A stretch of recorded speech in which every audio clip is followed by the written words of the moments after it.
بچوں کے کپڑے جس میں کارٹون جانوروں کی صورت، مشکل یہ ہے کہ ہر چیز اونٹنے اونٹتے ریکام کون کل سیدھی، ہر چیز میں ہم دشمنوں کی تقلید کرنے لگے ہیں۔ کوئی ضروری نہیں کہ یہ چین ہی سے آیا ہو، اب انڈیا پاکستان میں بھی مسلمان بھی اس طرح کی چیز بناتے ہیں تاکہ ان کی دکان چلے۔ بے شک جانوروں کی یا بچوں کا کپڑا ہو یا کچھ بھی ہو، چھوٹے بچوں کو بچپن ہی سے ہم اسلام کے امور پہ چلائیں، جس طرح بچپن ہی سے ان کو ہم زبان کھلے اللہ سکھائیں، لا الہ الا اللہ سکھائیں، بسم اللہ سکھائیں، کھانے کے وقت کہیں کہ بسم اللہ، سم اللہ یا غلام، یہ سب کہیں۔ اسی طرح ہم بچپن سے ان سب چیزوں سے نفرت ان کو دلائیں۔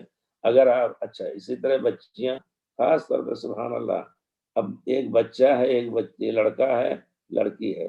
لڑکا تو لمبا کرتا، لمبا پیجامہ اور دو آستین لمبی پہنے ہوئے ہے، بلاؤز یا کرتا، اور وہیں لڑکی آ رہی ہے تو کندھے سے کٹا ہوا، آستین نہیں ہے، اور وہ بھی چھوٹا اور تنگ پیجامہ، اللہ المستعان۔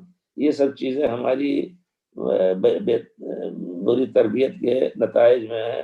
ہمیں بچپن سے سب کو یاد رکھنا چاہیے۔ وہی بچی بڑی ہوگی، اگر 6 سال کی ہوگی تو شاید قبول نہ کرے، 7 سال کی ہوگی تو پھر آپ پردہ کرنا چاہیں گے، قبول نہیں کرے گی۔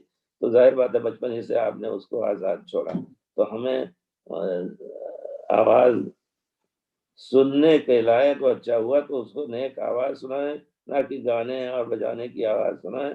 اسی طرح اس کو اس کے کپڑے شرعی طور پر ہونے کی عادت ڈالیں۔ یہ سب چیزیں بچپن ہی سے ان کو سکھائیں، انشاءاللہ وہ پکڑیں گے۔